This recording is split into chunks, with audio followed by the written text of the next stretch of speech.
Good morning sir. Good morning बेटा।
Good morning sir.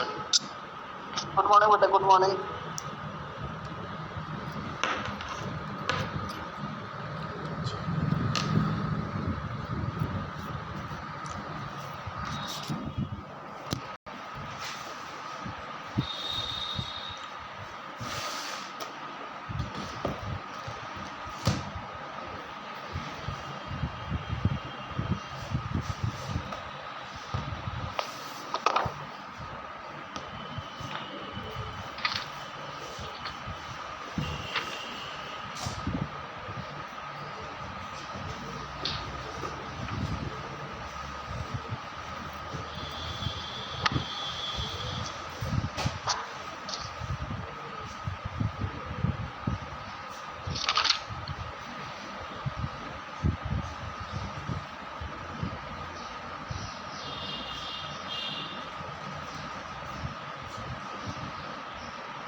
ठीक है बेटा, तो यहाँ पर हमने बात की थी कि जो राइडर है वो आखिर उस क्रूज की तलाश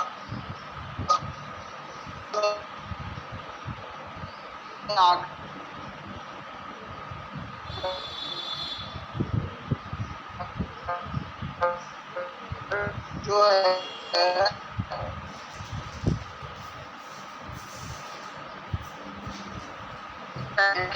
ट्रैकिंग रिस्क से जाने की तय कर रहे थे।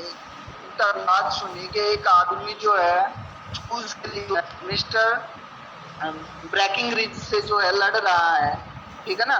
तो उसने कहा कि आप लगता है इस पूज को ढूंढ रहे हैं। तो वो थोड़ा सा हैरान हो जाता है कि इन्हें कैसे मालूम, लेकिन वो कहता है कि भाई डायमंड मिल जाएगा उसे, ठीक है ना। तो ट्राई करने में क्या हर्ज है। तो वो कहने लगा हाँ हाँ मैं जो है इस पूज को ही ढूंढ रहा था। वो कहता है चलो आराम से बैठ कर बात करते हैं, ऐसे खुले में जो है बात करना ठीक नहीं रहेगा, डायमंड की बात है, ठीक है ना। और वो उसको ले जाके एक कमरे में ले जाते हैं, ठीक है ना।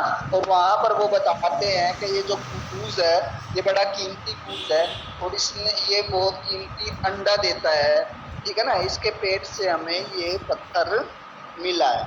और उसको देखकर जो है राइडर हक्का बक्का रह जाता है, उसका मुंह खुला का खुला रह जाता है, उसके चेहरे का रंग जो है वो उड़ जाता है। अब जो है होम्स कहता था गेम्स ऑफ राइडर, वो कहता है तुम्हारा खेल खत्म हुआ राइडर। होम्स कहता है said Holmes you had heard of blue diamond hadn't you, he asked. वो कहता है तुमने सुन रखा था ना इस ब्लू डायमंड के बारे में, क्या नहीं सुना था। Catherine Cusack told me of he said. वो कहता है कैथरीन कुसेक ने मुझे ब्लू डायमंड के बारे में बताया था। कैथरीन कुसेक कौन है, जो सेकंड विटनेस नहीं आई थी प्लम्बर को जब उसके ऊपर आरोप लगाया था गया था। एक तो राइडर चिल्लाया, उसके बाद कैथरीन जो मेड थी काउंटेस की, कैथरीन कुसेक उसका नाम था। वो कहता है उसी ने मुझे ब्लू डायमंड के बारे में बताया था कि ये बेशुमार कीमती पत्थर है, अगर हम इसको चुरा लेंगे तो हमारी लाइफ क्या हो जाएगी, सेटल हो जाएगी, ठीक है ना। उसी ने मुझे इसके बारे में बताया था। So you and the made a plan. वो कहता है अच्छा अच्छा, तो तुमने और मेड ने मिलकर ये प्लान बनाया था। You arranged A small job for the plumber and after he left you stall. वो कहते हैं तुमने इसीलिए प्लम्बर को जो है छोटे से काम के लिए बुलाया और जैसे ही वो वहां से गया तुमने इसे चुरा लिया और उसके ऊपर आरोप लगा दिया, उसको फंसवा दिया, ठीक है ना। Don't tell the police that Ryder breaking down, ठीक है ना। रोते हुए कहता है राइडर कृपया करके पुलिस को मत बताना इसके बारे में, नहीं तो वो जो है हमें अरेस्ट कर लेगी। Think of my father and mother, कृपया करके मेरे माता पिता के बारे में सोचो। इट विल ब्रेक देयर, अगर वो जो है वो टूट जाएगा।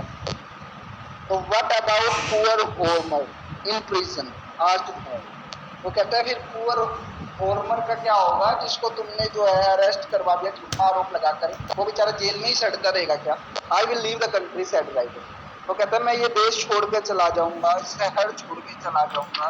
There will be no evidence against him, उसके खिलाफ कोई सबूत नहीं मिलेगा। And he will be release, तो उसे छोड़ दिया जाएगा, पुलिस उसका कुछ नहीं करेगी और उसे छोड़ देगी। Said Holmes. वो कहता है हाँ हाँ सही कह रहे, but first tell us the rest of the story. लेकिन हमें पूरी मिस्ट्री बताओ, पूरी स्टोरी बताओ जो अभी तक हमें नहीं मालूम। तुमने कैसे प्लान बनाया, ठीक है ना, कैसे तुम्हारे दिमाग में ये प्लान आया, उन सब के बारे में हमें डिटेल से बताओ। How did it get into the goose, वो ब्लू डायमंड जो है इस वूज के अंदर कैसे आया। After the plumber had been arrested I made for my sister's house in Brixton Road. वो कहते हैं जैसे ही प्लम्बर को अरेस्ट किया गया मैं सीधा अपनी बहन के घर गया जो ब्रिक्सटन रोड पर रहती है। सैड राइडर, राइडर ने खुलासा किया I couldn't hide the stone anywhere in the hotel, क्योंकि मैं ये जो प्रीशियस स्टोन है, ये जो डायमंड है, ये होटल में कहीं नहीं छुपा सकता था। I went into the backyard where my sister kept the keys. मैं पीछे की तरफ गया, ठीक है ना, और जहाँ पर मेरी सिस्टर ने जो ये कीज है इसको रख रखा था, she sold in the market, वो वही मार्केट में बेचती थी। She had said she would give me a goose for Christmas, so I picked a big fine bird a white one with a bad tail. ठीक है ना। उसने कहा कि मैं क्रिसमस वाले दिन तुम्हारे पास एक गूस भेजूंगी क्रिसमस की पार्टी के लिए, तुम एक बड़ा सा गूस छाट लो तो सुंदर दिखता है, ठीक है ना, और जो बिल्कुल सफेद हो, विद ए बैड टेल, इसकी टेल पर कोई निशान हो, ठीक है ना। I quote it and pushed the stone down it's throat. तो कहते हैं मैंने इसको पकड़ा और इसके गले में वो स्टोन डाल दिया। It flapped and struggled and flu. ठीक है ना। उसने जैसे वो डायमंड उसके गले में गया, अटक गया, वो थोड़ा सा फड़फड़ाया, उसको थोड़ी सी मुश्किल भी हुई, स्ट्रगल भी किया, उसने संघर्ष किया थोड़ा, और फिर आखिरकार वो टूट गया, यानी वो जो डायमंड है वो उसने निगल लिया। माई सिस्टर केम आउट, मेरी बहन जो है वो बाहर आई। What are you doing, she asked. वो कहते हैं तुम ये क्या कर रहे हो, उसने पूछा। I want that bird for Christmas, I said. वो कहता है मुझे यही जो है गीज चाहिए, गूस चाहिए क्रिसमस पार्टी के लिए, क्या तुम मुझे भेज सकती हो, ठीक है ना। वो कहता है कि यही जो है बर्ड जो हमने, जिसको ये ब्लू डायमंड निकलवाया है, मुझे ये, उसको ये नहीं बताया कि उसने ब्लू डायमंड उसको पेट में डाल दिया, उसको कहा कि मुझे यही बर्ड चाहिए क्रिसमस पार्टी के लिए। यहाँ तक बच्चों समझ में आ रहा है? Yes sir. किसी को कोई डाउट हो जल्दी से बताओ एक बार, कोई बात समझ में ना आ रही है। चले आगे। Yes sir. सर ठीक है। तो जो है वो कहते हैं मुझे क्रिसमस के लिए यही बर्ड चाहिए, ठीक है ना। We caught it again and I took it to a friend who used to get rid of stolen property। ठीक है ना। हम इसको दोबारा से पकड़ेंगे और मैं इसको अपने दोस्त के हवाले कर दूंगा जो चुराई हुई प्रॉपर्टी से छुटकारा दिलाता है। मीन्स कि वो हमसे हमको एक कीमत दे देगा इस हीरे की, और बाद में जब भी उसको सूटेबल होगा वो इस हीरे को बेच देगा अपने हिसाब से। We killed it, but there was no stone inside। वो कहता है उसने मुझे एक गूस भेजा, लेकिन हमने उसे मार भी दिया, लेकिन उसके अंदर कोई स्टोन नहीं था। मीन्स तो उसने वो गूस पकड़ने की कोशिश तो की, लेकिन वो कामयाब नहीं हो पाई उस बत्तख को पकड़ने में, ठीक है ना। और उसने जो है वैसा ही दिखने वाला कोई और जो बत्तख पकड़ के इसके पास भेज दिया। अगर उसने उसको बता दिया होता कि उसके अंदर जो है उसने ब्लू डायमंड छिपा रखा है, तो वो उसी को किसी तरीके से ढूंढती और उसको भेजती, लेकिन उसने ये बात अपनी सिस्टर से भी छुपा दी। तो उसकी सिस्टर ने सोचा कि जो ब्लू डायमंड है और ये ब्लू गूज है, सॉरी वाइट गूज है, वो तो कोई भी हो सकता है, जरूरी थोड़ी है हम वो ही पकड़ के भेजें, ठीक है ना। वो कहते हैं कि भेजने से मतलब है क्रिसमस के दिन उसको जो है बत्तख बनानी है, या जो मुर्गा है जो भी आप कह सकते हो उसको, तो वो जो मुर्गा बनाना है उनको बत्तख बनानी है, तो वो जरूरी नहीं है वो ही हो, कोई भी भेज सकते हैं। उस पर वैसा ही दिखने वाला उसने कोई और वो उसे वहाँ पर भेज दिया, लेकिन राइडर को तो पता था उसके अंदर क्या है, स्टोन छिपा रखा है। उसने उसको मार दिया, है ना। वो कहते हैं मैं बी कौन है भाई, एक बार जल्दी से बताएं यहाँ पर बी कौन कौन है, राइडर और वो जो मेड है कैथरीन, ठीक है ना। तो ये बी का मतलब यहाँ पर दोनों है, राइडर और कैथरीन दोनों। वो कहते हैं हमने उसको मार तो दिया, लेकिन उसके अंदर कोई स्टोन हमें नहीं मिला, ठीक है। यहाँ तक भाई कोई डाउट है जल्दी से फिर आगे बढ़ते हैं। No sir. आ रहा है अच्छे से समझ में? Yes sir. चलो बहुत बढ़िया, आगे बढ़ते हैं। ठीक है, उसके अंदर कोई स्टोन नहीं मिला। हाँ बेटा। सर आपने वी का बताया था, एक तो मेड है और कौन है? एक राइडर है। Rider, okay sir. जो वो था ना वेटर था वो है। Yes sir. ठीक है, तो ये कह रहा है I rushed back to my sister, मैं भागता हुआ अपनी बहन के पास गया, बट देयर वर नो बीज इन द बैकयार्ड। सारे के सारे जो बत्तख है वो बिक चुके थे, उसके पास कोई भी पीस बाकी नहीं था। I have sold them, she said. जब मैंने उसे पूछा, अरे वो तो वही वाला बूज नहीं था जो मैंने तुमको छाट कर दिया था। वो कहते मैंने तो सारे बेच दिए भैया, क्रिसमस पे आपको पता है कितनी डिमांड बढ़ जाती है। And when I asked about the white one with the bad tail, she said there were two of them and even she couldn't tell them apart. ठीक है ना। वो कहती है कि मेरे पास दो ही बत्तख थी, एक तो मैंने आपके पास भिजवा दी, तो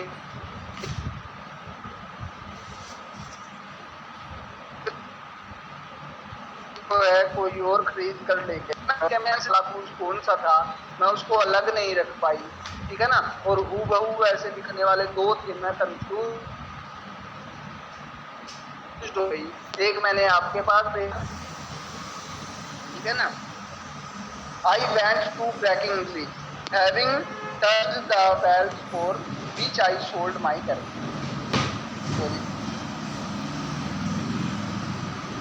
I went to Bracking Ridge to आपने मुझे बताया रिजने से कई बूज मुझे मिल जाए और मैं उसके लिए कुछ भी कीमत देने के लिए तैयार था। ठीक है ना। क्योंकि उसे पता था भाई ब्लू डायमंड उसी के अंदर है, तो वो जितने भी पैसे मांगता he was ready to give them. ठीक है ना। But he had sold them, लेकिन जब उसके पास पहुंचा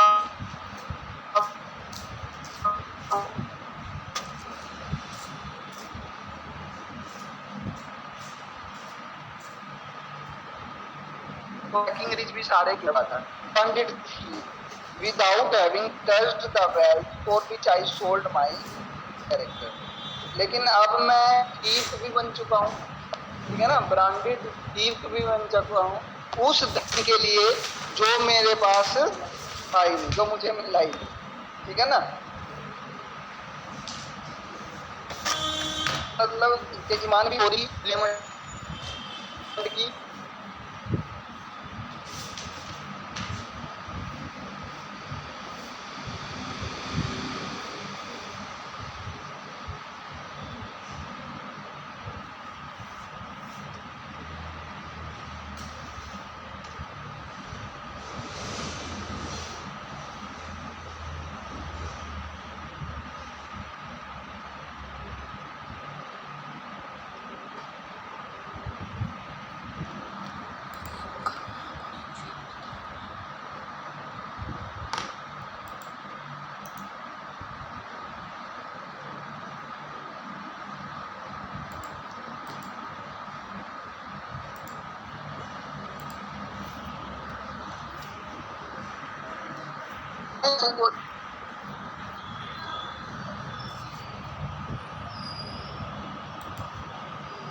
सर आपकी ना वॉइस क्लियर नहीं आ रही।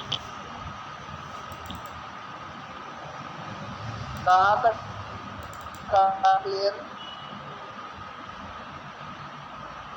सर वॉइस क्लियर नहीं आ रही।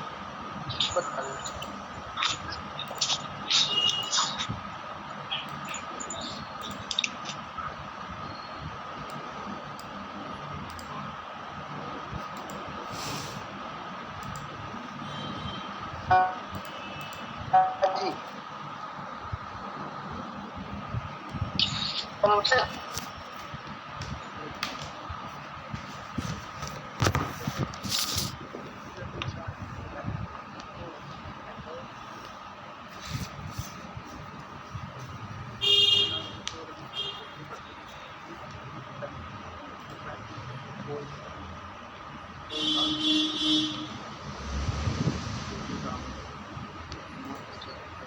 बेटा तो कर रहे थे, वो कहने लगा कि मैं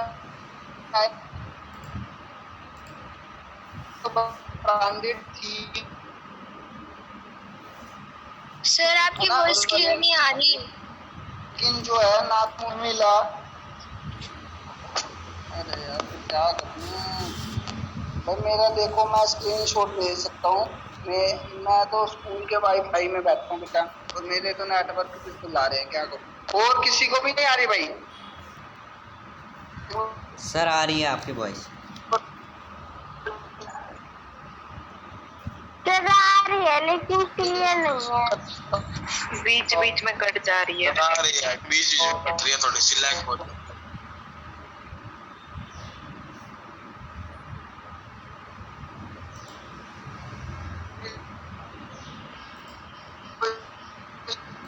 नंबर एक, हाँ, ठीक है ना। कहते हैं मैं ब्रांडेड चीफ भी बन गया और उससे वो घूस भी नहीं था जिसके लिए उसने अपना कैरेक्टर बेच दिया। ये कहकर वो फूट फूट कर रोने लगा जोर जोर से। There was a long silence, then Sherlock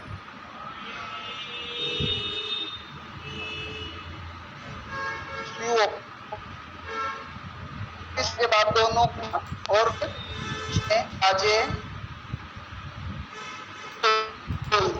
gate out, इस वजह रन कैटर एंड राइडर रन आउट, ठीक है ना। और राइडर ने आओ देखा ना ताओ और फटाफट वहां से भाग गया। I am not working for the police that Holmes, without this fellow evidence there is no case against owner. Rider is too afraid to commit any more crimes. Ring the bell, Watson, and let's have dinner. वो कहता है मैं कोई police के लिए काम नहीं करता, शार्लक होम्स कहता है, ठीक है ना। और इस जब तक जो है प्लम्बर के खिलाफ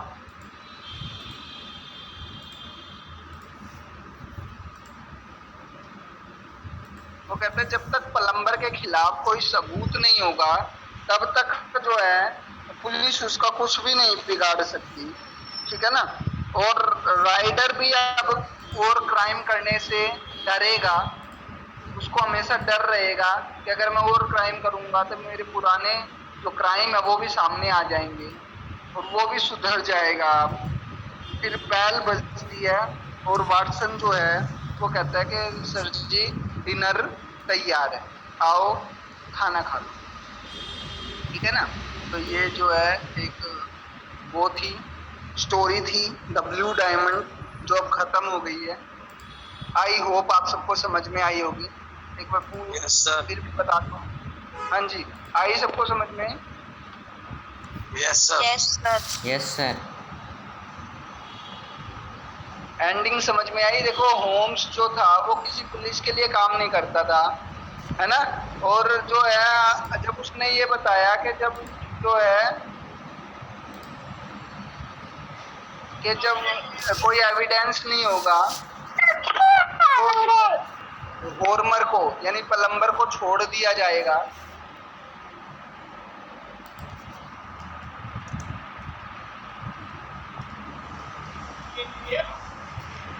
ठीक है ना। तो उसने जो है उसकी बात मान ली राइडर की और उसको जाने के लिए कहा।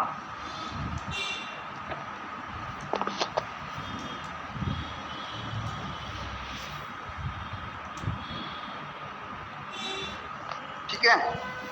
तो सर आर्थर इग्नेटियस कोनन डोइल इन्होंने ये जो कहानी को लिखा है 1859 टू 1930।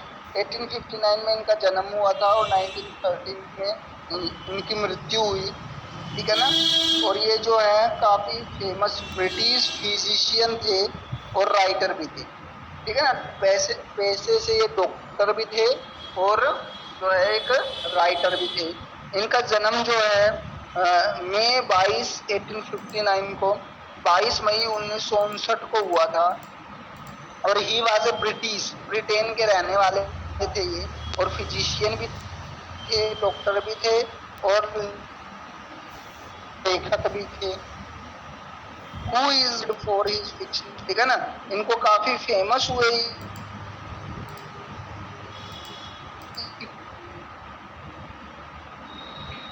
स्टोरी के लिए भी।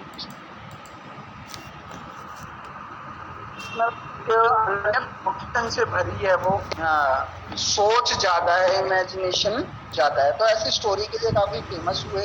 About detective Sherlock Holmes which are generally considered milestone in the field of crime, ठीक है ना। शार्लक होम्स की और भी बहुत सारी डिटेक्टिव शार्लक होम्स की और भी बहुत सारी कहानी इन्होंने लिखी ठीक है ना, जो कि एक माइलस्टोन का मतलब ये बहुत ही कीमती पत्थर माना जाता है। अगर हम क्राइम फिक्शन की बात करें, अगर हम डिटेक्टिवनेस की बात करें, तो शार्लक होम्स अपनी बुद्धिमानी के लिए, अपनी जो है केस सोल्विंग के लिए काफी फेमस थे, ठीक है ना। और उनकी कहानियां जो है इन्होंने भी काफी लिखी। He is also known for writing the fictional adventures of A second character he invented, professor challenger, ठीक है ना। एक और कैरेक्टर इन्होंने ऐसे ही शार्लक होम्स की तरह प्रोफेसर चैलेंजर जिसका नाम था, उनको इन्होंने इन्वेंट किया। उनके ऊपर भी इन्होंने जासूसी से भरी कहानियां बनाई।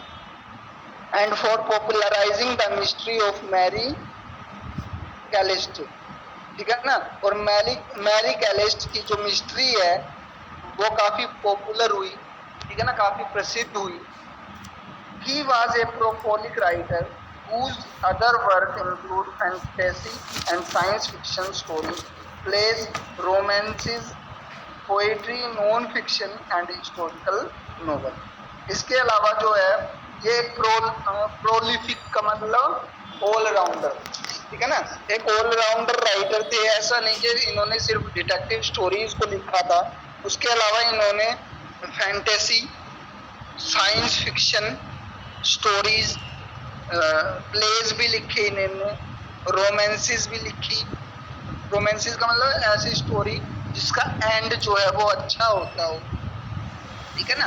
उनके साथ शुरू से लेकर मिडल में कुछ भी हुआ हो लेकिन लास्ट में हैप्पी एंडिंग हो जाती है, ठीक है ना।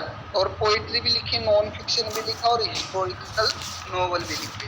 तो कहने का मतलब कि एक ऑलराउंडर जो है राइटर थे, हर फील्ड में इन्होंने अपना योगदान जो है वो दिया। ठीक है भाई, आया भाई समझ में। तो ये थे हमारे राइटर Yes, sir. चैप्टर को लिखने वाले। तो आज के लिए इतना ही है बेटा, मिलते हैं कल दोबारा से नए चैप्टर के साथ। Hello, thank you sir. Very much for your. Okay sir.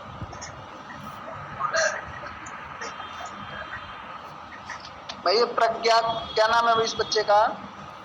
Name change करने के लिए बोल रहा था बेटा, अटेंडेंस होगी आपकी। प्रज्ञा, ये बेटा अपना नाम चेंज कर लो प्लीज, फिर अटेंडेंस में दिक्कत होती है।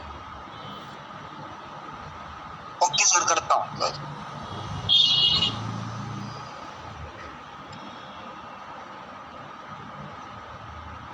सर होमवर्क क्या है? सर होमवर्क क्या है?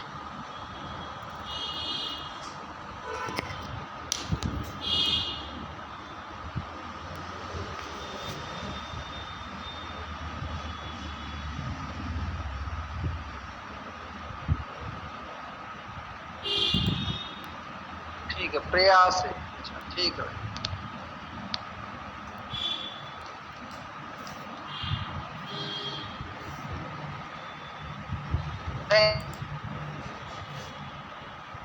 थैंक यू दोबारा, थैंक यू।